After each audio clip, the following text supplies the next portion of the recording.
بسم الله الرحمن الرحيم، اهلا وسهلا بحضراتكم. عواشركم مباركه، كل سنه وانت طيب يا قريبي. تعال نتكلم على التشكيله الجديده لمنتخب تونس مع صبر اللموشي والتخلي عن الحرس القديم. ابن حنفي، واحنا مش محتاجين نتخلى عن الحرس القديم، احنا محتاجين نقول للحرس القديم شكرا على كل ما قدموه وخلاص بقى. شكرا ليكم، شكرا كابتن فرجاني ساسي، شكرا كابتن علي معلول، شكرا يا جماعه على اللي انتوا قدمتوه، وان شاء الله باذن الله قادم افضل ليكم. او شكرا على المسيره الرائعه اللي انتوا عملتوها مع منتخب تونس. تأهلوا برضه كاس عالم، انت بتتكلم على لعيبه عملوا ماتشات كويسه. بيقول لك دخل منتخب تونس لكره القدم مرحله مفصليه مع تعيين صبر اللموشي مدير فني في خطوه تعكس رغبه واضحه في فتح صفحه جديده عنوانها التجديد. يعني من الاخر كده انت بتتكلم على صبر اللموشي ممكن يعمل تجديد دماء، بس في نفس الوقت الراجل ما وعدناش بفريق شاب 100%. الراجل وعدنا، قال لنا يا جماعه الخير انا هعمل فريق متوازن ما بين الشباب وما بين الخبرات. فالشهاده لله، مسيو صبر اللموشي قالها لنا من البدايه، قال لنا يا جماعه انا هعمل لكم فريق يعني ميكس ما بين خبرات وما بين لعيبه شباب. اللموشي العادي للواجهه بعد تجارب تدريبيه خارج تونس يدرك ان المرحله القادمه لا تحمل انصاف الحلول. دي حقيقه، لا مؤاخذه، جزر وجتامه جحش على الراجل الكبير.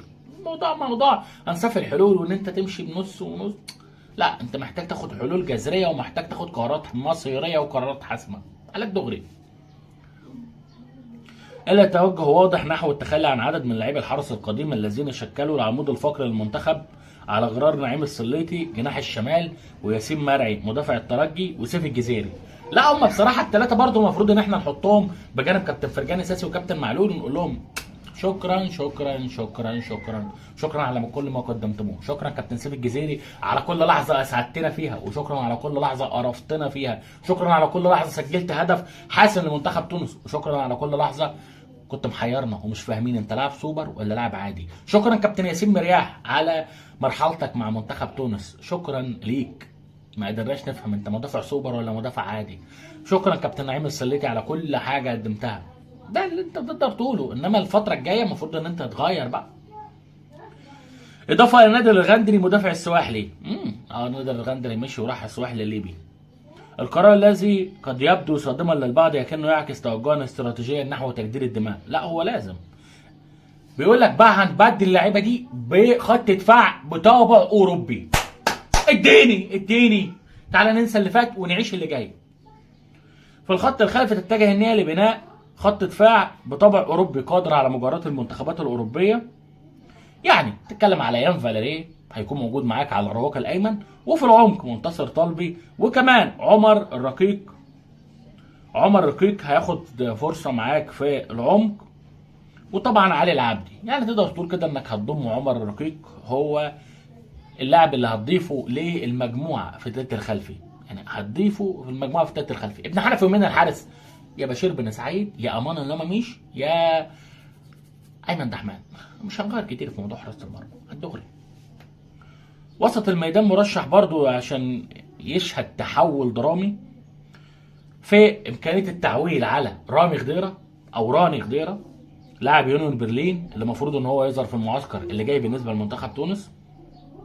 وكمان عوده انيس بن سليمان لاعب نورتش سيتي، اللاعب اللي اخيرا رجع يقدم اداء كويس، ونقدر نقول الحمد لله على السلامه بالنسبه لانيس بن سليمان. ويلكم باك كابتن انيس، الحمد لله على السلامه. وطبعا بتتكلم على حنيبال، بتتكلم على حنبال، وبتتكلم على اسماعيل الغربي، وطبعا لا ننسى الياس سخيري. اصل الياس سخيري ده مش لاعب مرحله وخلصت، لا، ده الياس سخيري لسه 30 سنه، يعني لسه مكمل معانا شويه حلوين، حبه حلوين كده.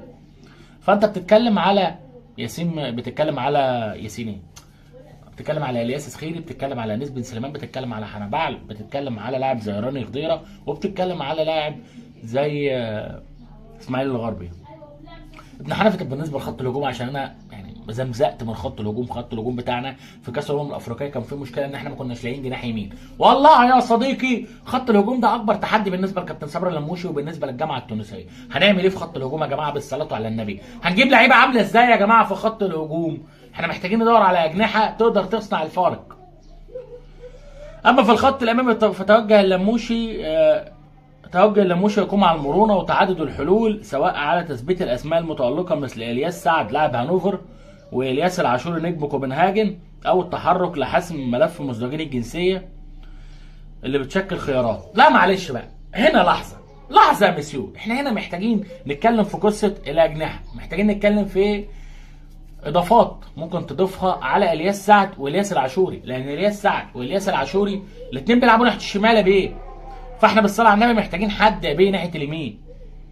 بيقول لك التحدي مش هيكون سهل، خصوصا في ظل مجموعه قويه تضم هولندا واليابان، اضافه للمتاهل من الملحق الاوروبي. يعني اللي ممكن تلاقي فيه منتخب السويد جاي لك. فانت بتتكلم على منتخب تونس، هو في تحدي. ابرز حاجه في التحدي باشا خط الهجوم بتاعنا هيكون عامل ازاي. ده ابرز حاجه في التحدي، وده اكتر حاجه مهمه في التحدي، ان انت تحاول تشكل خط هجوم قوي لمنتخب تونس.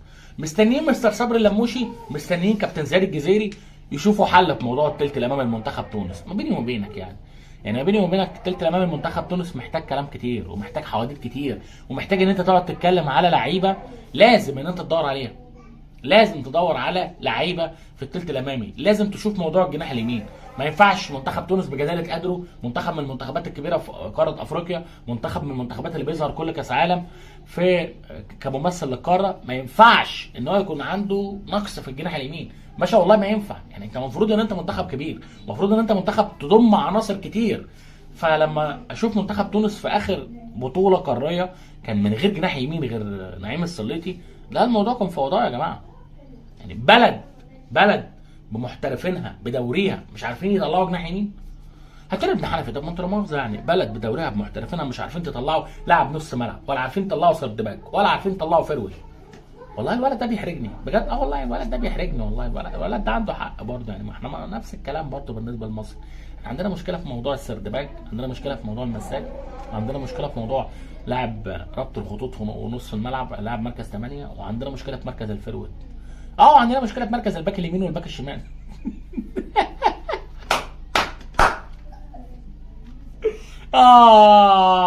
حاسس ان وضع الكره المصريه والكره التونسيه بسم الله ما شاء الله بقى وضع صعب قوي.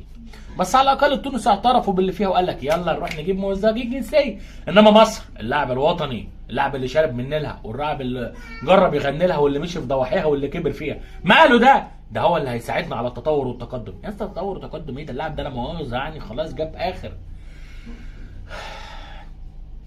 يا رب نروح لملف مزدوجين الجنسيه، عشان ملف اللاعب المحلي ده ملف متعب، وملف فيه يعني فيه كلام كتير قوي. لان الدوري المصري دوري رديء، مش عارف يطلع باك يمين، ولا عارف يطلع باك شمال، ولا عارف يطلع لاعب نص ملعب، ولا عارف يطلع لاعب نص ملعب دفاعي، ولا لاعب نص ملعب هجومي، ولا عارف يطلع اي حاجه خالص. فربنا يعدي على خير بالنسبه لينا وبالنسبه ليكم. ده اللي اقدر اقوله. ربنا يعدي على خير ونزق الايام دي مع بعض، عشان الايام دي فيها كلام كتير، والايام دي فيها حوارات كتير، ويا رب نعرف نزق مع بعض. بس بالتوفيق لكابتن صبري اللموشي، وان شاء الله باذن الله صبري اللموشي يقدم ما ينتظره الجماهير التونسيه، لان الناس دي تستحق. الناس دي صبروا سنين على بلاء عظيم كان اسمه مدربين بيتعلموا فينا، زي مثلا كابتن جلال القادر ربنا يديله الصحه، زي منزل اجبار ربنا يديله الصحه. كانت ايام كحله وربنا.